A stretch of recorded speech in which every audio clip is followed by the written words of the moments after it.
Hello viewers, আসসালামু আলাইকুম। Welcome জানাচ্ছি আরও একটি নতুন এপিসোড দেখার জন্য। সময়টা এখন পাকা তালের, আর পাকা তালের সুমিষ্ট রস দিয়ে বাঙালিরা যে কত ধরনের পিঠা, পায়েস, মিষ্টান্ন তৈরি করতে পারে সেটা আমাদের সবারই জানা। তাই তো আজকের রেসিপি হচ্ছে পাকা তালের পাটিসাপটা পিঠা। তুলতুলে এই মজার পাটিসাপটা পিঠাটি তৈরি করাও অনেক সহজ। তাহলে চলুন মজার এই সহজ রেসিপিটি শুরু করি। প্রথমে আমি পাটিসাপটা পিঠার ব্যাটারটা তৈরি করে নিচ্ছি। একটা মিক্সিং বলে দিয়ে দিয়েছি হাফ কাপের মতো তালের রস। চিনিটা নির্ভর করে তালটা কতটা মিষ্টি তার উপরে। আপনাদের তাল যদি মিষ্টির পরিমাণ কম থাকে তাহলে চিনিটা আরেকটু বাড়িয়ে দিতে পারেন। আর তার সাথে অ্যাড করে দিচ্ছি পরিমাণ মতো লবণ। এবার একটা হুইক্স দিয়ে একটু ভালো করে চিনিটা মিশিয়ে নিয়েছি। আর এখানে দিয়ে দিয়েছি 1 কাপের মতো চালের গুঁড়া। আপনারা চাইলে শুকনা বা ভেজা যে কোনো চালের গুঁড়া দিয়ে পিঠাটা তৈরি করতে পারেন। আর পিঠাটাকে সফট রাখার জন্য এখানে আমি দিয়ে দিয়েছি হাফ কাপের মতো ময়দা। এখানে আপনারা চাইলে ময়দার পরিবর্তে আটাও দিতে পারেন। একটা হুইক্স দিয়ে নেড়েচেড়ে একটু মিশিয়ে নিয়েছি। আর এখানে দিয়ে দিয়েছি আমি তরল দুধ প্রায় 1 কাপের মতো। দুধটা দিয়ে আমি ভালো করে মিশিয়ে নিয়েছি।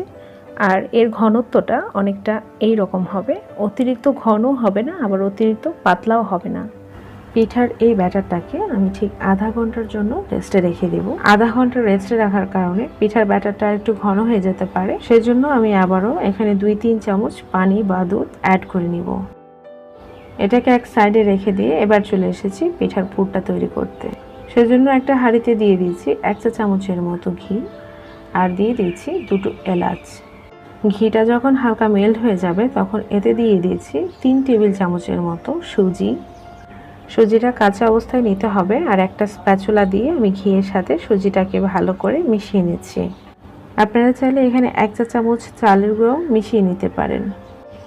সুজিটা ভাজা হয়ে গেছে। আমি এখানে দিয়ে দিচ্ছি 1 কাপের মতো তরল ঠান্ডা দুধ। আর দুধটাকে আমি ভালোভাবে মিশিয়ে নেব, তা না হলে সুজিটা দলা পেকে যেতে পারে। আর এই পর্যায়ে অবশ্যই চুলার হিটটাকে মিডিয়াম টু লো হিটে রেখে দিতে হবে। আর এখানে অ্যাড করে দিচ্ছি 1/3 কাপ চিনি। আর সুজিটা কিন্তু ঘন হতে একদমই সময় লাগবে না। আর এখানে দিয়ে দিয়েছি 1/4 কাপের মতো গুঁড়া দুধ। আর এখানে দিয়ে দিয়েছি 1/3 কাপের মতো নারকেল বাটা। আমি এটা ব্লেন্ডারে ব্লেন্ড করে নিয়েছি, আপনারা চাইলে শিলপাটাও বেটে নিতে পারেন। এবার সমস্ত উপকরণ ভালোভাবে মিশিয়ে নিচ্ছি। সমস্ত উপকরণ ভালোভাবে মেশানো হয়ে গেলে আমি এখানে ঘন তালের রস দিয়ে দেব হাফ কাপের মতো। এবার একটা স্প্যাচুলা দিয়ে অনবরত নেড়ে চেড়ে আমি এটাকে জাল করে নেব। আর এই পর্যায়ে অবশ্যই চুলার হিটটাকে মিডিয়াম টু লো হিটে রেখে নেড়ে চেড়ে জাল করতে হবে, তা না হলে কিন্তু পাটিসাপটার এই খিরসাটা খুব ভালো করে তৈরি করা যাবে না। এক সাইড থেকে দলা পেকে যাবে আর তৈরি করাটাও ইজি হবে না। প্রায় 5 থেকে 7 মিনিটের মতো সময় লেগেছে পাটিসাপটার এই খিরসাটা তৈরি করতে।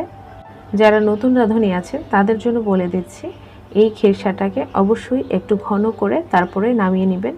খিরসাটা ঘন হলে পিঠাটা উল্টে দিতে সহজ হয়।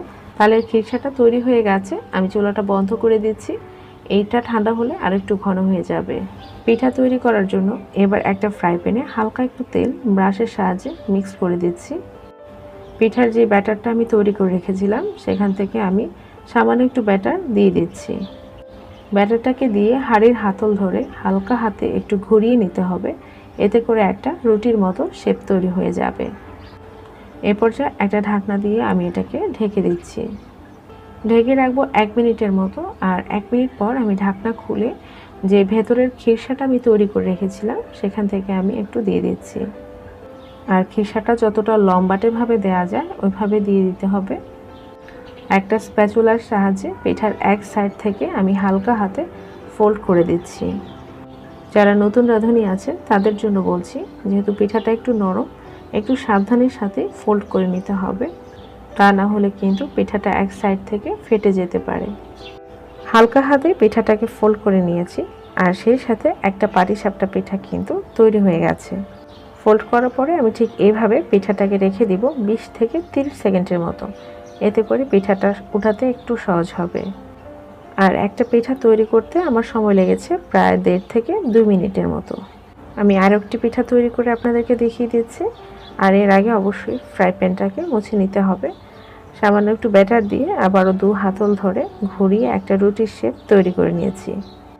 আর এটাকে ঢেকে রেখে দিব সেই আগের মতো 1 মিনিটের জন্য। তারপর যথারীতি খিরসাটা দিয়ে দেব।